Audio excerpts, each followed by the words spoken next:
রিঙ্কুর কবিতা ঘরে সবাইকে সুস্বাগত।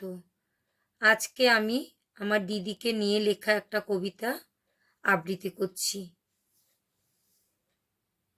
করোনার থাবা পড়ে আমার দিদি চিরতরে আমাদের ছেড়ে চলে যায়।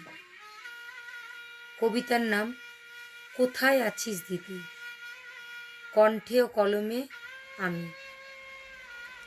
বুকটা করে হাহাকার, মন লাগে না কাজে, কোথা যেন হারিয়ে যাই আমি মাঝে মাঝে।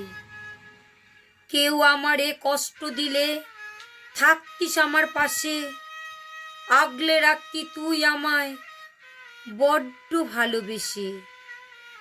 কোথা আছিস, কেমন আছিস, আমায় তুই বল। তোর অভাবে ঝরছে সদা বনের চোখে জল। মনে পড়ে মুক্ত ঝরা তোর মিষ্টি হাসি। জানিস তো তুই তোকে আমি কত ভালোবাসি। সকল আবদার করতাম আমি তোর কাছেতে এসে, বাধ্য হতিস কথা রাখতে তুই অবশেষে।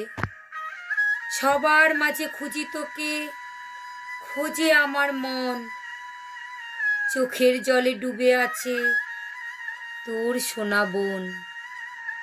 ভালোবাসার কাঙাল আমি, তাই তো খুঁজি তোকে, আমার মাথায় হাত বুলিয়ে দেবার কেউ নেই যে। বোনটি বলে একবারটি ডাক না আমায় তুই, বুকের ভারটা নেমে তবে হালকা হতাম মই।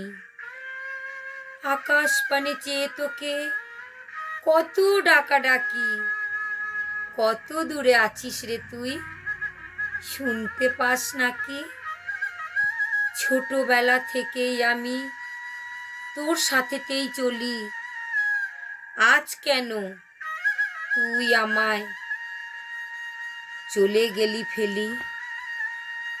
ছন্দ পতন জীবন আমার চলছে ধুকে ধুকে, জীবন বাতি নিভুক এবার হিসেব যাক চুকে। নমস্কার।